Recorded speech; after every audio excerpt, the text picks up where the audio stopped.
Nous avons commencé les tests de la Fossibot F 2400 associée au panneau solaire SP420.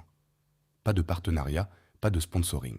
Nous avons acheté ce matériel pour nos propres besoins et nous allons le tester en conditions réelles. Production solaire, rendement selon l'ensoleillement, température, ventilation, consommation, application.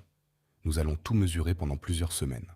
L'objectif n'est pas de refaire une présentation commerciale, mais de voir ce que cette installation vaut réellement au quotidien. Voici nos premières observations, avant le test complet de la Fossibot F 2400. La F 2400 est déjà largement présentée sur Internet, souvent à travers des vidéos promotionnelles. De notre côté, aucun partenariat ni sponsoring avec Fossibo. Nous avons acheté ce matériel pour nos propres besoins et souhaitons simplement l'évaluer en conditions réelles. Pour faciliter nos essais, nous avons installé le panneau sur un support en bois, orienté plein sud avec une inclinaison d'environ 40 degrés.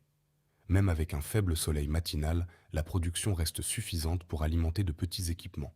Sans surprise, dès qu'un nuage masque le soleil, la puissance chute rapidement. L'application permet de contrôler facilement la batterie, mais nous regrettons l'absence de statistiques détaillées sur la charge et la consommation sur 24 heures. Une documentation plus complète serait également appréciable pour certaines fonctions avancées. Point important, la ventilation de la batterie doit rester parfaitement dégagée. Lors de nos essais, nous avons relevé plus de 40 degrés Celsius au niveau du flux d'air et jusqu'à 48 degrés Celsius dans le compartiment supérieur destiné aux câbles. Par précaution, nous préférons donc retirer les câbles de ce logement pendant une utilisation prolongée.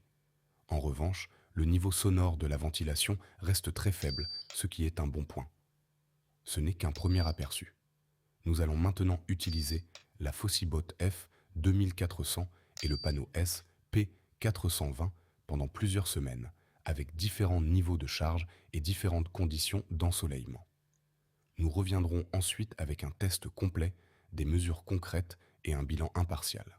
Et je le rappelle, cette vidéo n'est pas sponsorisée.